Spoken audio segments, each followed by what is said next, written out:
আল্লাহ তা'বুদু ইল্লা ইয়া, আমরা আল্লাহর ইবাদত বাদে আর কারো ইবাদত করব না। 2 নম্বর হলো আল্লাহ রাব্বুল আলামিন বলেন অবিল ওয়ালিদাইনি ইহসানা। 2 নম্বর হলো তোমরা অবশ্যই অবশ্যই তোমাদের পিতামাতার হক তোমরা আদায় করো। পিতামাতা যেভাবে তোমাদের নির্দেশনা দেয়, যেভাবে চলতে বলে, যেভাবে তোমাদেরকে তোমাদের পিতামাতাগুলা হলো যেই কষ্ট করে, কষ্টের পর কষ্ট করে লালিত পালিত করে তোমাদেরকে এত কষ্ট সহ্য করে আজকে জৈবন অবস্থার মধ্যে নিয়ে আসছে। এখন তোমরা ওই পিতামাতা যদি বৃদ্ধ হয়ে যাওয়ার পরে আর বৃদ্ধ নাও যদি হয়, তবুও সর্বস্তরে পিতামাতার আনুগত্য, পিতামাতার হুকুমের বাইরে তোমরা চলবে না। তাহলে আল্লাহর হুকুম মানা যেমন ফরজ, পিতামাতার হুকুমটা মানাও বলেন। এখন কথা হলো আমার বাংলাদেশে পিতা নিয়ে ঝামেলা আছে। ৭১-এর স্বাধীনতার পর থেকে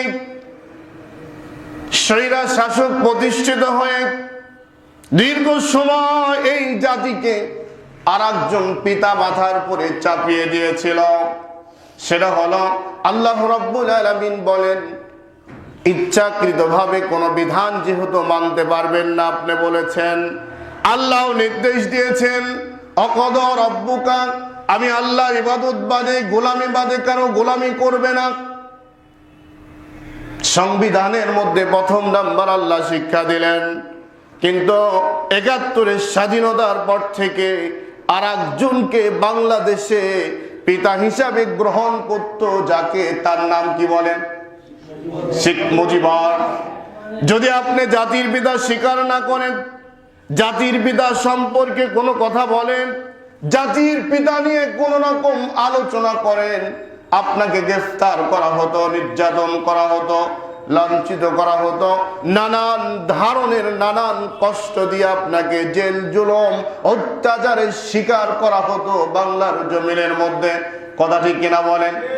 এই অবস্থায় শুধু তাই না, অসংখ্য জায়গায় মূর্তি পূজা তৈরি করে দেব দেবীর মতো ওই মানুষগুলা এমন পর্যায়ে চলে গিয়েছিল, দেব দেবী বানিয়ে বলতো তাকে ফুল দাও, সেখানে শ্রদ্ধা করো, সেখানে তোমরা ভালোবাসো ইত্যাদি নানান ভাবে এত জাঁকজমকপূর্ণ ভাবে যখন স্বীকার করতে হয়েছিল, অথচ আবার আপনার নির্দিষ্ট ভাবে আল্লাহ রাব্বুল আলামিন জাতির পিতা বানিয়ে দিয়েছিলেন কাকে বলেন? হযরতে ইব্রাহিম আলাইহিস সালামকে অনেক পরীক্ষা করতে হয়েছিল, অনেক পরীক্ষা দেওয়া লাগছিল। আজরের সন্তান হলো ইব্রাহিম। ইতিহাস আপনারা জানেন, লম্বা ইতিহাস। ছোট্ট কথার মধ্যে যে বিষয়টি আপনাদের বলি আমি, ইব্রাহিম আলাইহিস সালাম পৃথিবীতে আসলেন, এক এক করতে করতে যৌবনকাল চলে আসলো। 19 বছর বয়স যখন তার, কত বছর বলেন? 19 বছর বয়স যখন, যৌবনকাল যখন শুরু হলো, এবার ইব্রাহিম আলাইহিস সালামকে প্রশ্ন করা হলো নমরুদকে মারার জন্য। ওই সমাজের মানুষগুলা নমরুদকে খোদা মনে করত, নমরুদকে খোদা হিসাবে গ্রহণ করেছিল। যেই সমাজের মানুষগুলা মূর্তি পূজা নিয়ে চলতেছিল, বগলে মূর্তি, মাথার মধ্যে মূর্তি, হাতের মধ্যে মূর্তি, যেখানে যাই সেখানেই মূর্তি। প্রশ্ন যদি করা হতো কারণটা কি, কয় আমি যখন বিপদে পড়ব, আমাকে বিপদ থেকে উদ্ধার যিনি করবেন তিনি হলো মূর্তি। নাউজুবিল্লাহ। সত্যিকার এই বিপদ থেকে, বিপদে যদি পড়ে ওই মূর্তি আপনাকে, ওনাদেরকে রক্ষা করার কোনো ক্ষমতা ছিল বলেন? এটা কি বিশ্বাস করা যায় বলেন? এই অবস্থায় নমরুদ যখন বললেন ইব্রাহিম আলাইহিস সালামকে, ইব্রাহিম আলাইহিস সালাম বললেন না না, আমি তো এমন খোদা, এমন প্রভু, এমন মালিক গ্রহণ করতে আমি পারি না। যেই মালিক, যেই খোদা, যেই প্রভু, যার গোলামি করব, হুকুম মানবো, ইবাদত মেনে ইবাদত করে চলবো, ওর চেহারাটা এত কালো কুৎসিত কেন? তিনিও যে মানুষ, আমরাও সে মানুষ। মানুষের কোন সময়ের জন্য প্রভু মালিক হতে পারে না। সুবহানাল্লাহ। এই ম্যাগনেট, এই বুদ্ধি, এই শিক্ষা আল্লাহ রাব্বুল আলামিন পৃথিবীতে আসার আগেই নবীদেরকে আল্লাহ এই শিক্ষা আগেই দিয়েছেন। সুবহানাল্লাহ বলেন। আচ্ছা, নবীরা তো আমাদের মতো মানুষ হয়ে আসলেন। ইব্রাহিম আলাইহিস সালাম মানলেন না, আপনারা মেনে নিয়েছিলেন। ৭১ থেকে শুরু করে ৫ই অক্টোবর পর্যন্ত ২০২৪ সালে এই জাতি চরম ভোগান্তির মধ্যে ছিল, ঠিক না বলেন? আমাকে অনেকবার প্রশ্ন করা হয়েছে, আমি এই জুম্মায় আলোচনা করছি, আমাকে রিমান্ডে নিয়ে অনেক নেতারা আঙ্গুল উঁচা করে বলেছে, জাতির পিতাকে আপনি মানতে সমস্যাটা কোথায়? আমি কিন্তু বলছি সমস্যা আছে না নাই বলেন? আমার ভাইয়েরা চিন্তা করেন, ইব্রাহিম আলাইহিস সালামকে নমরুদ এমনি ছেড়ে দেয় নাই। নমরুদ পরীক্ষা নেওয়ার জন্য বলল, থামো দেখি, তোমার যদি হয়, আল্লাহ যদি একজন থেকে থাকেন, আমাকে যদি না মেনে নাও, তাহলে তুমি শাস্তির জন্য প্রস্তুতি নিয়ে নাও। ইব্রাহিম আলাইহিস সালাম তখনও নবী হয় নাই, বয়স হলো কত যেন, এই যৌবনকাল শুরু হলো। একজন যুবক তখনই যদি স্বীকার করে যে আমার একজন মালিক আছে, আপনি 50 বছর, 60 বছর, 100 বছর বয়স হয়ে গেল, এখন পর্যন্ত আপনি আপনার মালিককে কেন চিনতে পারেন না? কথা ঠিক কিনা বলেন? চুলদাড়ি সব সাদা হয়ে গেল, এখনো জাতির পিতাকে আপনি বুঝতে পারলেন না। ইব্রাহিম আলাইহিস সালামকে আগুনের কুণ্ডির মধ্যে ফেলানো হলো। লম্বা সময় 39 দিন পর্যন্ত আগুনে জ্বালানো হলো। সমস্ত খড়ি শেষ, তেল শেষ, ওদের কেরামতি শেষ। এখন নমরুদ দূর থেকে দেখে আগুনটা জ্বলছে কিভাবে, একটানা আগুন জ্বলছে 39 দিন, কয়েক ঘন্টা পর্যন্ত। যারা খড়ি দেয়, যারা আগুন দেয়, যারা ঘি দেয়, তেল দেয় আগুনের তেজ বাড়ানোর জন্য, ওরা ক্লান্তি হয়ে বলল, নমরুদ, আমাদের দ্বারা আর সম্ভব হচ্ছে না, আমরা আগুনকে তেজ বাড়াতে পারছি না। অথচ আল্লাহ রাব্বুল আলামিন বলেন, ঈমান যদি তোমাদের ঠিক থাকে, মজবুত থাকে, ওই আগুন কোনো সময়ের জন্য আমার একজন গোলামকে পোড়ানোর ক্ষমতা রাখে না। সুবহানাল্লাহ বলেন। ওই আল্লাহ আছে না নাই? ওই আল্লাহ রাব্বুল আলামিন ইব্রাহিম আলাইহিস সালামকে যখন রাখলেন, ইব্রাহিম আলাইহিস সালামকে নমরুদ দূর থেকে দেখে আসলে আগুনের জ্যোতি কম হয়ে গেল নাকি, ক্ষমতা কম হয়ে গেল নাকি, তেজ কমে গেল নাকি।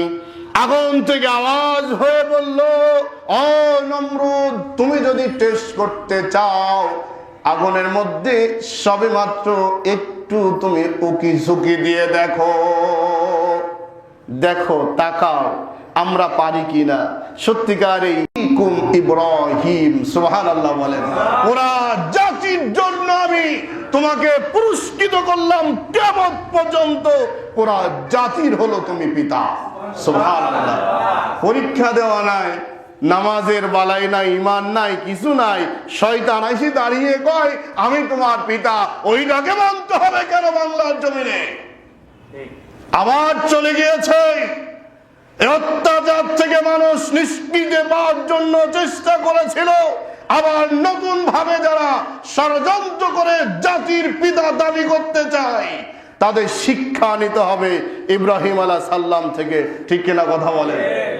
তাদের শিক্ষা নিতে হবে হাসিনা থেকে, শিক্ষা নিতে হবে স্বৈরাচার থেকে, শিক্ষা নিতে হবে মুজিববাদ থেকে, যাতে করে কোন মানুষ জাতির পিতা আর দ্বিতীয় কেউ দাবি করতে না পারে, ইনশাআল্লাহ।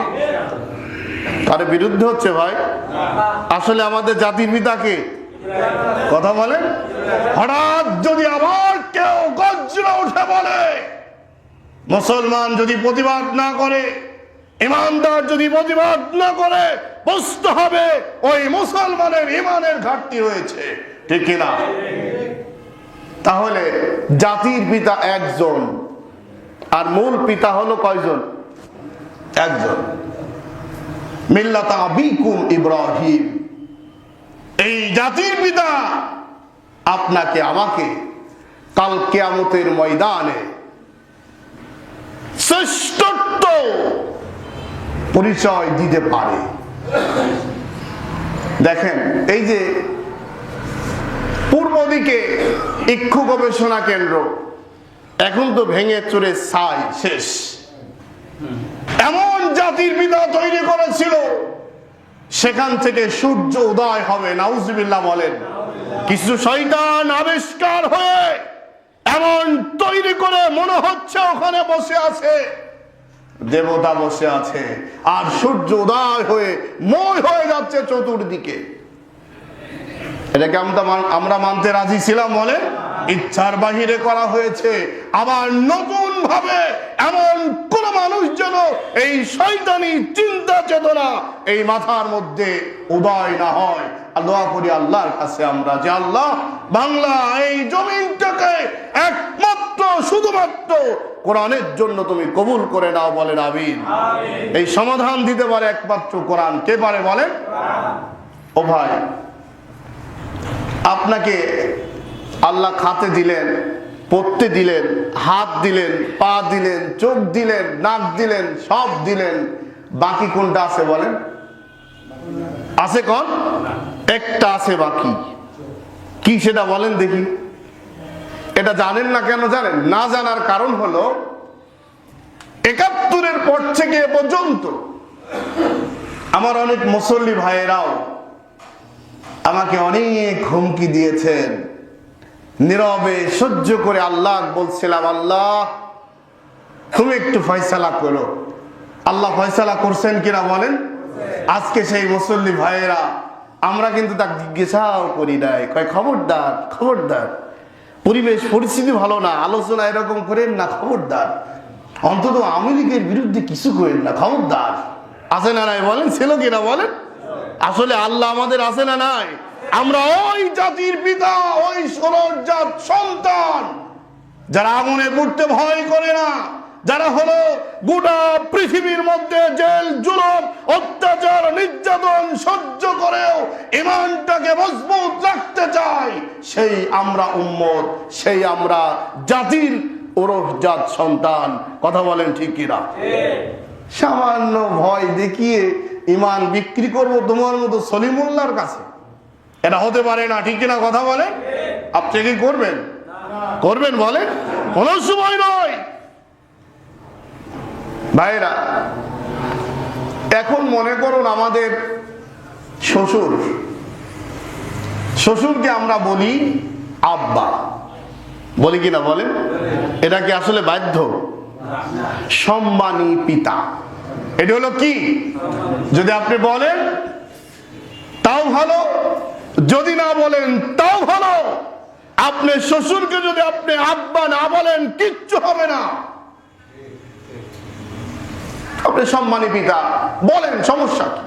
কিন্তু আপনি কাউকে জাতির পিতা আখ্যায়িত করে এই কলিজার মধ্যে বসানোর সুযোগ আর করা যাবে না। আল্লাহ রাব্বুল আলামিন, আমি কিন্তু যেই কথা বলতেছিলাম ২ নাম্বার পয়েন্ট আলোচনা করছি, মনে আছে আপনাদের? অকদা রাব্বুকা আল্লা তা'বুদু ইল্লা ইয়্যা, আল্লাহ বলেন আমার গোলামি ইবাদত দাসত্ব বাদে আর কারো করবে না। ২ নাম্বার হলো অবিল ওয়ালিদাইনি ইহসানা, পিতামাতার হক আদায় করো। আমার ভাইয়েরা, পিতামাতার হক কেন আদায় করতে হবে? দেখুন, আল্লাহ রাব্বুল আলামিন বলেন, বান্দারে যখন তোমার কোনো অস্তিত্ব ছিল না, ছিল নাকি বলেন? কোনো অস্তিত্ব ছিল না, যখন তোমাকে কেউ চিনত না, জানতে না, এই পৃথিবীতে আসবে এমন কোন লোক তুমি কোনোদিন কল্পনাও করো নাই। আমি আল্লাহ রাব্বুল আলামিন ওই পিতা মাতার মাধ্যম দিয়ে তোমাকে যখন পৃথিবীতে পাঠিয়ে দিলাম। এদিকেও লম্বা আলোচনা রয়েছে, সংক্ষিপ্ত করে আপনাদের আমি বলি।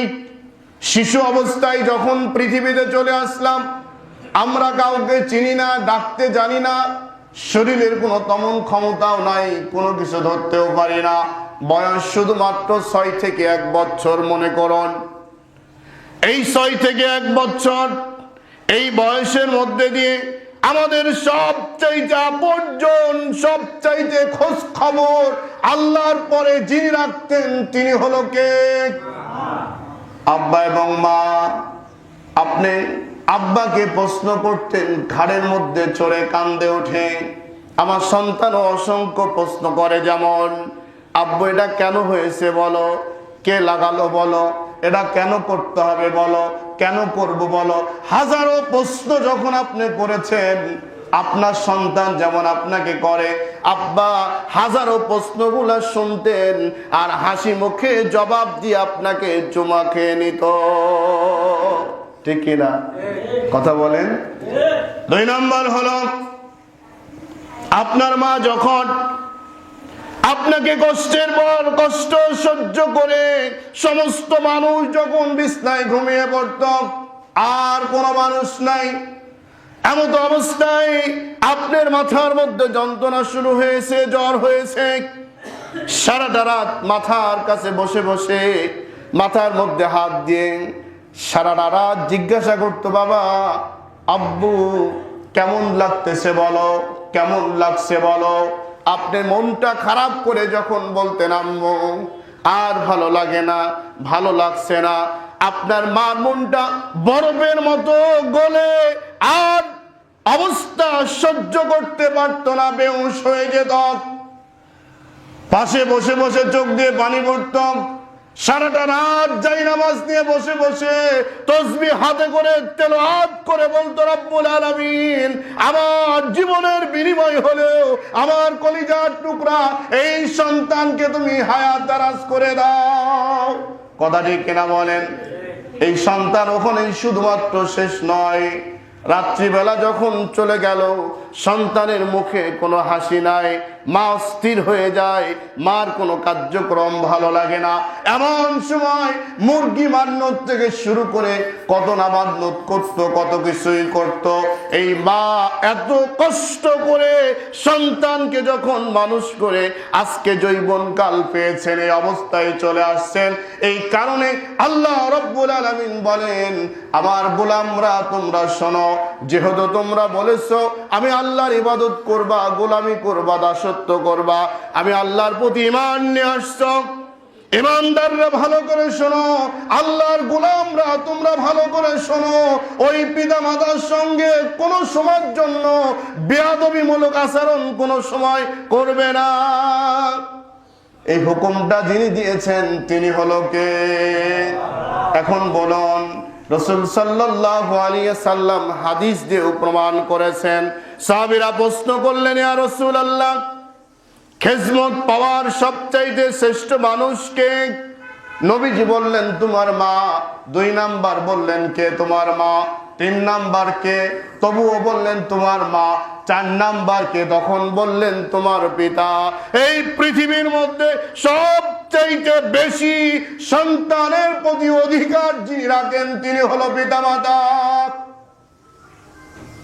আজকে কোরআন না থাকার কারণে, হাদিস না থাকার কারণে, আমরা ঈমান না থাকার কারণে অসংখ্য সন্তানগুলা পিতা মাতাকে বাড়ির থেকে ঘাড়ে ধাক্কা দিয়ে বের করে দেয়।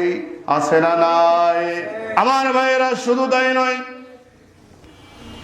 রাসূল সাল্লাল্লাহু আলাইহি সাল্লাম বললেন, ও ঈমানদার তোমরা শোনো, প্রথম পয়েন্ট হলো আল্লাহর গোলাম, আল্লাহর গোলামি করো, দাসত্ব করো।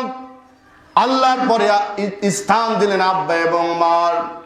রাসূল সাল্লাল্লাহু আলাইহি সাল্লাম বলেন, ইবাদত করার পরেও, গোলামি করার পরেও, দাসত্ব করার পরেও, ঈমান মজবুত থাকার পরেও যদি তুমি পিতা মাতার সাথে খারাপ আচরণ করো, তাদের অবাধ্য হয়ে যাও, মনে কষ্ট দিয়ে দাও, তোমার জন্য আল্লাহ জান্নাত বঞ্চিত হয়ে যাবে। সন্তান জান্নাত যদি নিতে হয় আব্বা এবং মাকে খুশি করে, আব্বা মার থেকে নবীজি বলেন যেই মানুষটির আব্বা এবং মা দুনিয়ার মধ্যে বেঁচে আছে তার জান্নাতের দরজা দুই দিক থেকে খোলা আছে। সুবহানাল্লাহ বলেন। কয় দিক থেকে? আপনার মাকে যদি আপনি ডাক দেন, আপনার মাকে যদি ডাক দেন, প্রত্যেকটা ডাকের বিনিময় আল্লাহ রাব্বুল আলামিন এক হজের সওয়াব পর্যন্ত আপনাকে দিয়ে দিবেন। আপনার মার দিকে তাকান, চোখের সগীরাগুলো আল্লাহ মাফ করে দিবেন। মার দিকে তাকিয়ে হাসি মুখে কথা বলেন, আব্বার দিকে তাকিয়ে কথা বলেন, আল্লাহ রাব্বুল আলামিন আপনার সগীরা গুনাহগুলোকে আল্লাহ মাফ করে দিয়ে দিবেন।